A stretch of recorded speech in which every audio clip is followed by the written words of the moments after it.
የቻናሌ ቤተሰቦች እንደምን አላችሁ? ከኔ ጋር ሰላም ነኝ አልহামዱሊላህ። ሙስሊም እህት ወንድሞቼ ይሄን ቪዲዮ ልታሳልፉ አይገባም ማለት ነው። ሁላችሁም ልታዳምጡት ይገባል። በጣም የሚጠቅማችሁ ቪዲዮ ማለት ነው። እስከመጨረሻው አብራችሁን ቆዩ። ላይክ፣ ሼር፣ ሰብስክራይብ ያደረጋችሁ ከወዲሁ ጀምሩት ማለት ነው። ሰብስክራይብ ያደረጋችሁ ላይክ በማድረግ ቪዲዮውን ጀምሩ። የመጀመሪያውና ዋነኛው ጥያቄ አንድ ወንድ ልጅ ሚስቱን በጽሁፍ ፈትቼሻለሁ ብሎ ቢጽፍላት ኒካሁ ይወርዳል ወይስ አይወርድም? በአፉ አልተናገረም፣ ግን በጽሁፍ ፈትቼሻለሁ ብሎ ቢጽፍ ኒካሁ ይወርዳል ወይስ አይወርድም?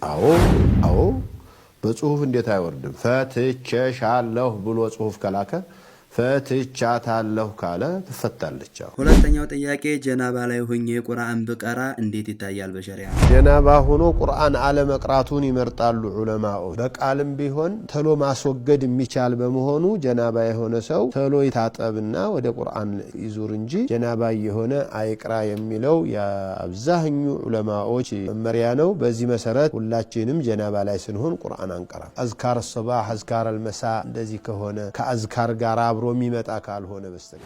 ሶስተኛው ጥያቄ ዘካተል ማልን እንዲሁም ከገንዘባችን ላይ ዘካ የሚወጅብብንን ለቤተሰብ ብንሰጠው ችግር አለው ወይስ የለውም? ይቻላል አይቻልም? ዘካተል ማል የገንዘብ ዘካን ለዘመድ መስጠት፣ ለወንድም፣ ለእህት፣ ለአጎት፣ ለአክስት ማለት ነው።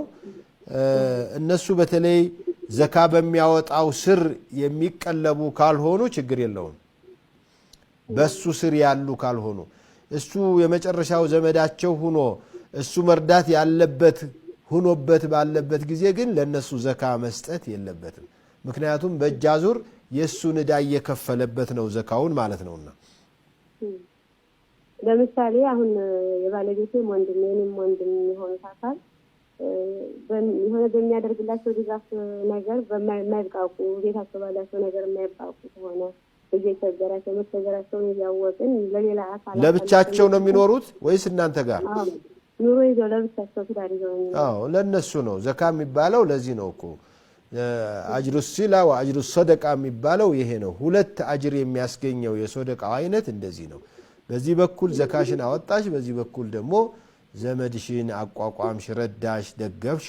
አራተኛ ጥያቄ አባቴ ወለድ በልቷል እና እኔ ብከፍልለት ሳልነግረው ደብቄ እኔ ብመልስለት ይጸድቅለታል ወይ? ተቀባይነት አለው ወይ? እንዴት ነው የሚታየው ይሄ ነገር? መመለስ ተገቢ ነው። ጀዛኪላህ ኸይር። መመለስ ጥሩ ነው። ልጆቹ ወንድም ሆን ሴት ግን ምናልባት እሱ አስቦበት እትራፍ አርጎ ወንጀል መሆኑን አውቆ ካልቶበተ የሱ የመማሩ ነገር ከባድ ነው። ግን ሰዎቹ ቢያንስ ተበድለው ተዞልመው አልቅሰው እንዳይቀሩ መመለሱ ጥሩ ነው። አምስተኛው ጥያቄ በረመዳን ረስቶ የበላ እንዲሁም የጠጣ እንዴት ነው የሚታየው? ጾሙ ይበላሻል ወይስ አይበላሽም?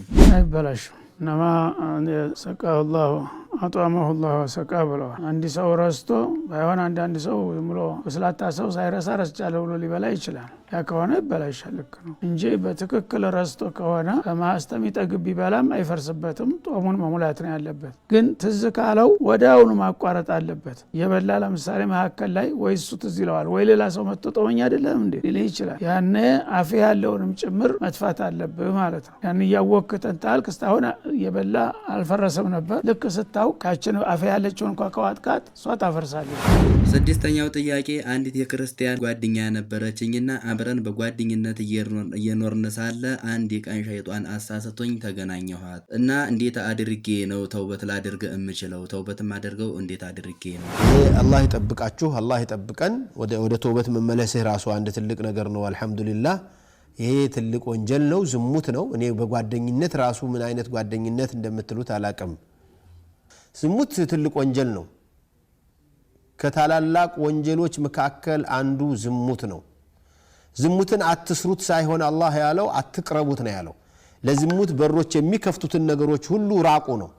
ለዝሙት በሮች ከሚከፍቱት አንዱ እንደዚህ ጓደኛዬ ናት፣ ክላስሜቴ ናት፣ የክፍል ጓደኛዬ ነች፣ የሥራ ባልደረባዬ ናት እየተባባሉ መገባበዙና መቀራረቡ ነው።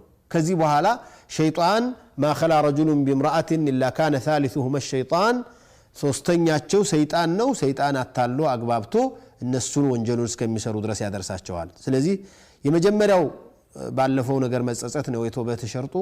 አሁን ካለህበት ለዚህ መንገድ ሊከፍት የሚችልን ሁሉ አብረህ ካለህም እሱንም ማቋረጥ አለብህ። ወደፊትም እንዲህ ያለ ነገር እንዳያጋጥምህ በቁርጥ አርገህ መተው መቻል አለብህ እነዚህን ካደረክ ኢንሻአላህ ከአላህ ዘንድ ስምንተኛውና የመጨረሻው ጥያቄ በረመዳን ሰዓት የጥርስ ህክምና መደረግ እንዲሁም ጥርሱን መታከም ጾሙን ሊያበላሸው ይችላል ወይስ እንዴት ነው የሚታየው? በሸሪዓ ማበላሸቱ ብቻ አይደለም እንደዚህ አይነቱ ጉዳይ ላይ የሚታየው የታመመ ሰው ማፍጠር ይችላል። የሚገባ ነገር ወደ ውስጥ ከገባ ማፍጠሩ ደግሞ አይቀርም። ስለዚህ ያው ታሟል፣ ህክምና ግድ ሆኖበታል። ያንንም ቀን አፍጥሮ ታክሞ መጾም ነው የሚሻለው። ማታ ማድረግ ከቻለ ማታ መታከም ከቻለ ያንን ያስተካክላል።